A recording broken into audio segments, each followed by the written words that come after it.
చాలా వరకు చూస్తూ ఉంటాం. సో, ఆ సంపద, ఆ లగ్జూరియస్ వాతావరణం ఉన్న ఇల్లు కానివ్వండి, ఎన్వైర్న్‌మెంట్ కానివ్వండి. సో, అలాంటి ఎన్విరాన్మెంట్‌లో పిల్లలు పెరుగుతున్న కొద్దీ వాళ్ళ మైండ్‌సెట్ మీద ఎలాంటి ప్రభావం ఉంటుంది? అది ఎలా చూడొచ్చు?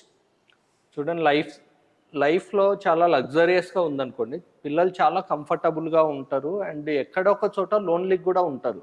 ఎందుకంటే సంపాదించే వాళ్ళెవరు ఇంట్లో ఉంటారు అనేది ఒక క్వెషన్ మార్క్. చాలామంది పేరెంట్స్ లగ్జరియస్‌గా ఉన్నా కూడా పిల్లలతో టైం స్పెండ్ చేయకపోవచ్చు. అక్కడ వాళ్ళకి ఎంతో కొంత లోన్లీనెస్ వైపు డ్రాగ్ అవుతారు. And too much comfort zone వైపు అలవాటు పడిపోతారు. సో, వాళ్ళకేంటంటే ఎర్లీ ఏజ్‌లో నుంచి సర్టెన్ ట్రైనింగ్స్ అవసరం అవుతాయి.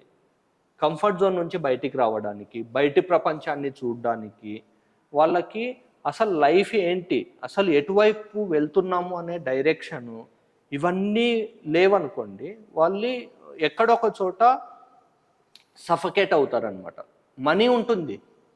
కానీ ఏమంటారు, సెల్ఫ్ కాన్ఫిడెన్స్, సెల్ఫ్ డౌట్, యాంగ్జియస్‌గా అవుతారు. ఇటువంటివి చాలామంది సెలబ్రిటీస్ పిల్లల్లో కూడా చాలా వరకు చూస్తుంటాం. వాళ్ళు బయటికి కనపడడం చాలా బాగా కనపడ్డా కూడా చాలా సెన్సిటివ్ అయిపోతారు. ఎక్కడో ఒక చోట వచ్చే చిన్న చిన్న ప్రాబ్లమ్స్‌కి వాళ్ళు డిప్రెషన్‌కు గురవ్వడం కానీ, చాలా రోజులు వాళ్ళు అసలు పబ్లిక్ కనపడకుండా డిసపియర్ అయిపోవడం కానీ, ఎప్పటికో కానీ రీస్టోర్ అవుతారు.